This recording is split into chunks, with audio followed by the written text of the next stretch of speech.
premiers qualifiés de la Coupe d'Afrique Cameroun 2021 sont connus. Il s'agit du Cameroun, premier du groupe, et du Burkina Faso, deuxième.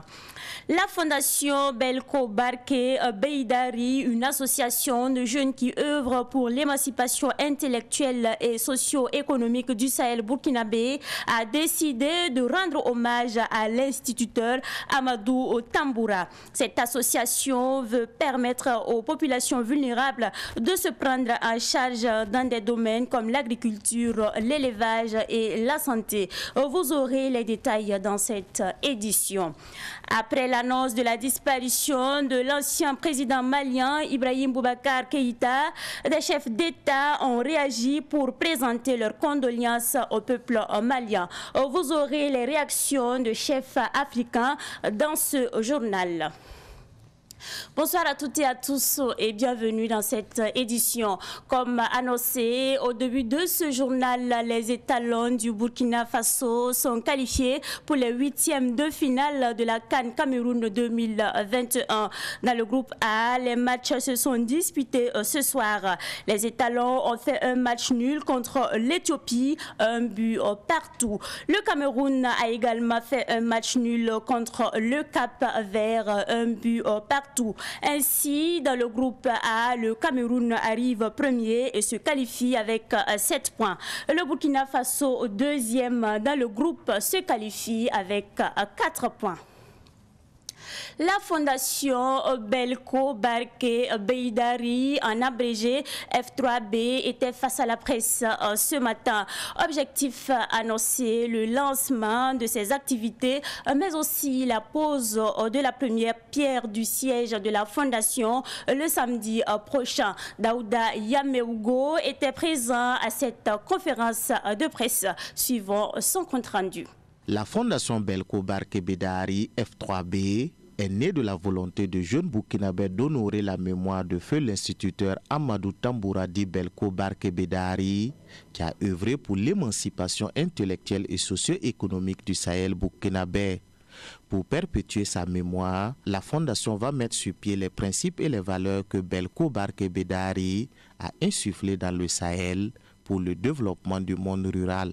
Toujours avec une dose de bonne humeur et de convivialité, l'homme a su incarner toute sa vie durant une certaine race d'hommes qui pourrait servir de modèle pour les jeunes de notre cher Faso. C'est fort de ces observations et fortement encouragé par les nombreux témoignages de ses anciens élèves, anciens collègues de l'administration publique et des ONG paysannes, ses amis du monde politique, que les fondateurs ont eu l'idée de mettre sur pied une structure qui va servir à perpétuer non seulement sa mémoire, mais surtout incarner les vertus, les principes de vie, les valeurs que Belko Barké Beidari a ensemencées ici-bas. L'objectif général de la Fondation, c'est de permettre aux populations vulnérables, rurales, jeunes, femmes, de se prendre en charge et de jouer pleinement le rôle qui est le leur dans principalement 3 domaines. Le développement rural, qui inclut donc agriculture, élevage, foresterie et autres, l'éducation et la santé.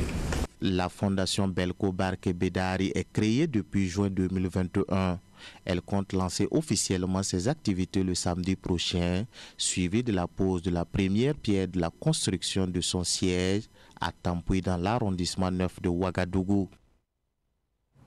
Le président du regroupement des associations Tam Toré, candidat à sa propre succession, a remporté les élections contre son concurrent Ousmane Menungou. Sur 29 votants, il a obtenu 25 voix.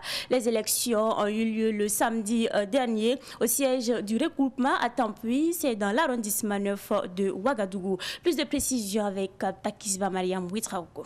Les membres du regroupement des associations Tam Toré ont désigné une nouvelle fois Aruna Ouedraogo comme président du regroupement. C'est un président candidat à sa propre succession qui a remporté ses élections face à Ousmane Menungou. Sur 29 votants, il a obtenu 25 voix. Candidat à ma propre succession, en tout cas j'avais confiance.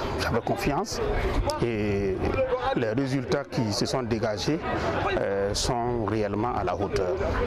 29 personnes qui sont venues exprimer leur voix.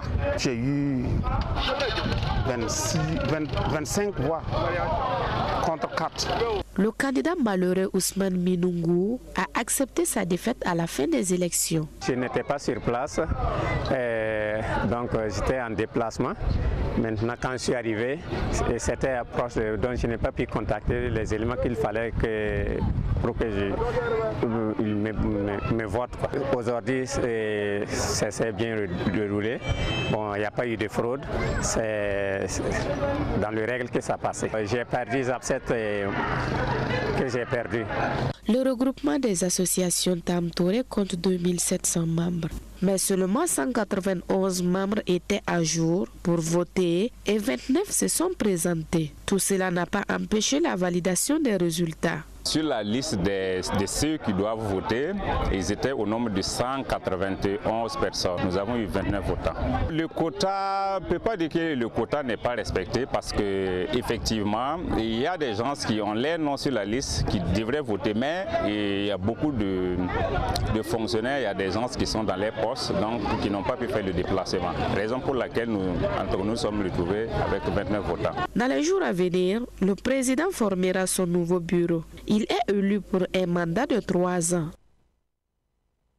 L'Église des Assemblées de Dieu du Burkina Faso a un nouveau président. Le révérend Dr Etienne Zongo a été élu pour un mandat de 3 ans. C'était également l'occasion de renouveler les membres du bureau de l'Église des Assemblées de Dieu. Tous ces changements ont été faits à la clôture du 47e Conseil général des Assemblées de Dieu et c'était en présence de Fatih Sankara. Fin de mission pour le révérend Dr Michel Ouedraogo, après 12 ans passés à la tête de l'Église des Assemblées de Dieu. Pasteur Michel Ouedraogo passe le témoin au Dr Etienne Zongo, président entrant de l'Église des Assemblées de Dieu du Burkina. Le pasteur Etienne Zongo a été le choix des 2/3 de l'électorat pastoral venu des 73 régions ecclésiastiques du Burkina pour un mandat de 3 ans. Ce nouveau bureau fort de 7 membres place son mandat sous le signe du rayonnement de l'Église des Assemblées de Dieu. C'est demander à ce que nous soyons tous des hommes de prière, des hommes de la Bible, de la lecture de la parole de Dieu et des hommes d'amour.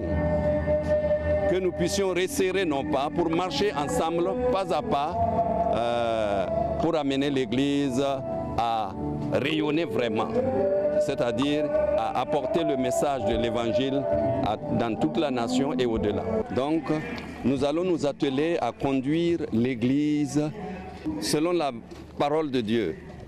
Toujours prêcher la Bible, retourner à nos fondamentaux, comme le thème le dit, et nous allons susciter un engouement, un désir ardent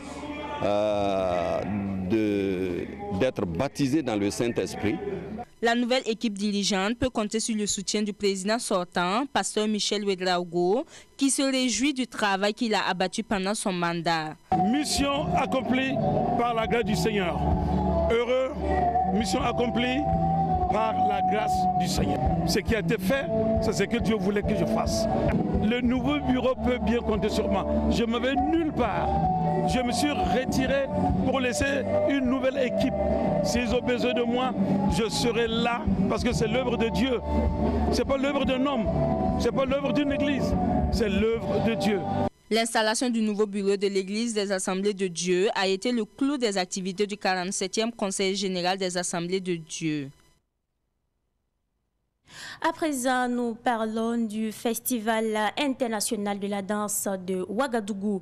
En effet, la 10e édition du Festival international de la danse de Ouagadougou, en abrégé FIDO, se tiendra du 22 au 29 janvier prochain. Ce festival est un cadre de promotion de la danse africaine, mais aussi du brassage culturel. Plusieurs festivaliers sont donc attendus à cette 10e édition. Les organisateurs du FIDO ont tenu une conférence de presse le week-end écoulé. C'était en présence de Germaine Farama. Depuis 2013, une halte est effectuée chaque année pour mettre en exergue les danses africaines, notamment la danse traditionnelle, et cela grâce au FIDO, le Festival international de la danse de Ouagadougou. Ce festival, qui est à sa 10e édition, se tiendra du 22 au 29 janvier prochain. Tout comme les précédentes éditions, la 10e se veut un cadre de métissage culturel et de promotion des talents des danses africaines. On a les spectacles qu'on fait au marché. On a les spectacles qu'on fait à la Mako, on a les spectacles qu'on fait dans les écoles, on a les spectacles qu'on fait un peu partout dans les quartiers pour essayer d'amener la danse à des endroits où les gens n'ont pas l'habitude d'aller au spectacle. Aller au spectacle, c'est vraiment c'est un projet. Il faut avoir les moyens de se déplacer, avoir les moyens de payer son ticket et avoir les moyens de faire le retour à la maison. Donc maintenant, je pense qu'il faut que nous, les artistes, nous essayons d'aller dans des endroits où les gens ont envie de voir les spectacles, mais peut-être n'ont pas les moyens d'y arriver. Et que si nous travaillons vers eux, peut-être qu'on va se rencontrer mieux et qu'il y aura beaucoup plus de public. Pour ce 10e FIDO, ce sont 34 compagnies de danse qui sont au programme. Plusieurs pays de la sous-région, dont le Togo, la Côte d'Ivoire, le Bénin, sont également attendus. Le FIDO 2022 se tient autour du thème « Désespoir ». Pourquoi avoir choisi cette édition sous le thème de désespoir? C'est parce que ce thème peut se lire de façon double. D'un côté, nous vivons dans un monde tellement complexe et troublé de guerre, d'extrémisme, de violence. C'est un thème à double sens que nous avons voulu mettre en exergue de cette édition exceptionnelle, car les artistes sont tous à la fois capables de nous ouvrir les yeux sur les côtés sombres et désespérants du monde, mais ils ont aussi de formidables œuvres de pistes imaginaires, de solutions, proposeurs d'action. Les activités du Festival international de la danse de Ouagadougou, FIDO, 10e du genre, se dérouleront à l'Institut français et au Grain des Arts Vivants. Des concerts live et masterclass sont aussi au programme de cette 10e édition du FIDO. Retrouvailles autour des vœux de Nouvel An au groupe scolaire Fatima. Rencontre au sein de l'établissement dans le quartier Ranyongo de Ouagadougou, notamment entre le fondateur, les parents d'élèves, les élèves et les enseignants. Suivons donc ce reportage signé de Pakisba Mariam Ouitraougo. À cette rencontre devenue une tradition au groupe scolaire Fatima, tout le monde est là. Du fondateur Abdoulaye Sawadogo aux élèves des différentes filières en passant par les enseignants et les partenaires techniques et financiers. La présentation des vœux du Nouvel An commence avec la lecture du Coran pour la paix au Burkina Faso, comme le fondateur le souhaite chaque année.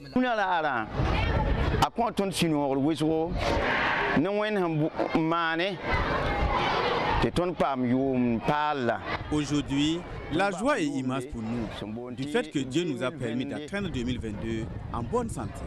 2021 n'a pas été facile pour la population. Nous rendons grâce à Dieu et saluons les enseignants, tout le personnel du groupe scolaire Fatima, la population et les élèves qui sont en quête de savoir. Que le savoir qu'ils vont acquérir leur soit bénéfique et que le Burkina et au-delà du Burkina puissent en bénéficier. Aidez-nous par vos bénédictions et encouragements pour que nous puissions enseigner les élèves comme il se doit.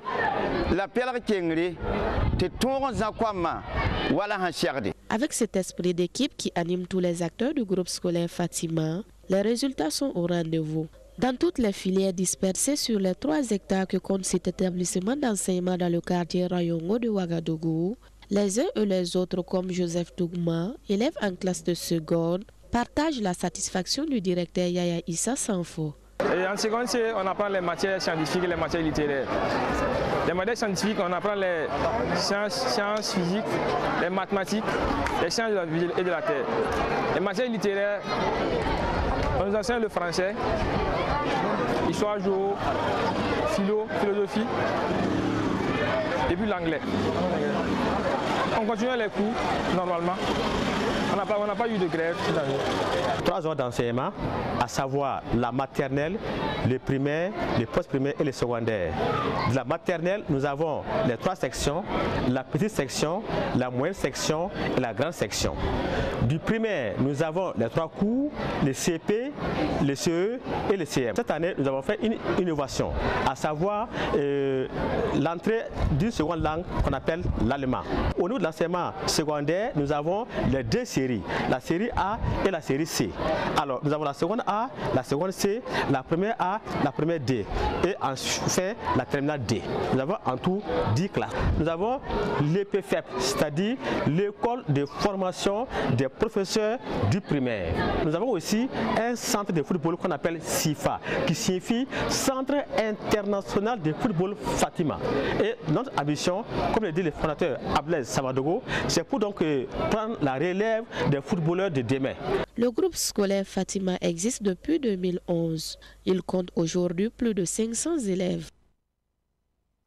L'actualité internationale va nous conduire au Mali. En effet, l'information est tombée depuis hier. Ibrahim Boubacar Keïta, ancien président du Mali, est décédé hier à l'âge de 76 ans.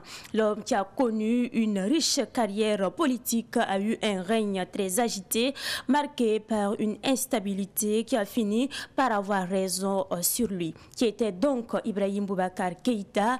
Réponse dans ce portrait que nous propose Bébé Kodio Kambou. Ibrahim Boubacar Keïta s'en est allé au moment où le Mali traverse un tournant majeur dans sa vie politique avec le blocus imposé par la CEDEAO et une unité nationale plus que jamais renforcée en soutien à une transition politique confrontée à de nombreux défis sécuritaires et diplomatiques. Celui qui a dirigé le pays de Modibo Keïta de 2013 à 2020 n'a pas pu survivre à son éviction du palais de Koulouba par la junte conduite par le colonel Assimi Goïta, actuellement au pouvoir. Déjà, un mois après sa chute, Ibrahim Boubacar Keïta a commencé à rencontrer de sérieux problèmes de santé qui ont nécessité un séjour médical à Abu Dhabi, aux Émirats arabes unis. Revenu après quelques semaines, il vivait dans sa résidence de Sebeni Koro à Bamako avec son épouse et faisait régulièrement des contrôles médicaux. Son dernier séjour médical à Abu Dhabi remonte à novembre 2021. Celui que le Mali pleure aujourd'hui est titulaire d'une maîtrise en histoire et d'un diplôme d'études approfondies en politique et relations internationales. Il a connu une carrière politique très fournie. Président de la République en 2013, puis réélu en 2018 avant d'être mis à l'écart par Assimi Goïta, Ibrahim Boubacar Keïta a également été ambassadeur du Mali au Burkina Faso, en Côte d'Ivoire, au Niger et au Gabon, puis ministre des Affaires étrangères en 1993 et Premier ministre de 1994 à 2000 sous Alpha Omar Konaré. Sous Amadou Toumani Touré, Ibrahim Boubacar Keïta occupe le poste de président de l'Assemblée nationale de 2002 à 2007. L'histoire récente retiendra que Ibrahim Boubacar Keïta, le Kankele Tigui, comme l'appelaient fièrement ses partisans, a dirigé le Mali pendant 7 ans. Cette année de règne, marquée par une grande instabilité politique, en témoignent 6 premiers ministres, une colère généralisée et le coup d'État qui s'en est suivi. Après l'annonce du décès de l'ancien président malien Ibrahim Boubacar Keïta, plusieurs chefs d'État africains ont réagi. En effet, Macky Sall, président du Sénégal, Roch Kaboré du Burkina, Alassane Dramane Ouattara de la Côte d'Ivoire ont tous rendu hommage à Ibrahim Boubacar Keïta. Nous restons avec Bébé Kodio Kambou pour son commentaire. Les chefs d'État de la sous-région ne sont pas restés indifférents à la mauvaise nouvelle venue de Bamako dans l'après-midi de ce dimanche. Très vite, les réactions se sont multipliées à travers des tweets. Je suis peiné d'apprendre le décès de M. Ibrahim Boubacar Keïta, ancien président de la République du Mali. Mes condoléances émues à sa famille et au peuple malien, amis et frères. Paix à son âme, a tweeté le président sénégalais Macky Sall. J'ai appris avec consternation le décès de l'ancien président du Mali, Ibrahim Boubacar Keïta. À sa famille et au peuple malien, je présente mes condoléances les plus attristées. Tweet pour sa part, Roch Christian Kaboré du Burkina Faso. Et au président Mohamed Bazoum du Niger de dire Mes condoléances attristées à la famille d'Ibrahim Boubacar Keïta qui vient d'être arraché à notre affection. Quant à son prédécesseur Mahamadou Issoufou, il ira jusqu'à rappeler les circonstances de sa première rencontre avec le défunt. C'est avec une immense tristesse que je viens d'apprendre la disparition du président Ibrahim Boubacar Keïta. Ma première rencontre avec lui remonte à décembre 1991. Il était alors venu à Niamey représenter son parti l'ADEMA au premier congrès du PNDS Taraya. Le président ivoirien affirme de son côté, je cite, « J'ai appris avec une grande tristesse le décès de mon frère Ibrahim Boubacar Keïta, ancien président du Mali. Je rends hommage à un grand homme d'État et un ami de la Côte d'Ivoire. Mes condoléances les plus émues à son épouse, amis, à sa famille ainsi qu'au peuple malien. C'est avec consternation que j'ai appris le rappel à Allah de Ibeka, à la République du Mali, au peuple malien et à sa famille. Je voudrais exprimer ma profonde compassion et celle du peuple béninois, a écrit Patrice Talon. En Afrique centrale, le président gabonais réagit en ces termes. Je salue la mémoire de feu le président Ibrahim Boubacar Keïta, mes condoléances à sa famille et au peuple malien. Le Gabon, en tant que pays frère et membre non permanent du Conseil de sécurité de l'ONU, se tient aux côtés du Mali dans sa quête de paix, de stabilité et d'unité, lance Ali Bongo Ondimba. Retour au Burkina Faso et cette fois-ci, nous parlons du sport. Moukaïla Rawinde de l'association Bessel est le vainqueur du prix cycliste Grand Ouaga dénommé Francis Ducreux. La première édition a eu lieu hier entre la commune de Komki-Pala et l'avenue Charles de Gaulle, en passant par les communes de Samba et Lumbila. On en sait plus avec Daouda Meougo et Zakaria Kabori. Sur une distance de 150 km, c'est Moukaïla Rawende, sociétaire de l'AS Bessel, qui a été le premier à franchir la ligne d'arrivée en 4h10 minutes avec une vitesse moyenne de 37 km/h. Une performance qui réjouit le vainqueur. Je suis satisfait de cette première place. Je remercie les initiateurs de cette compétition, sans oublier les coureurs de mon équipe. Je suis vraiment content.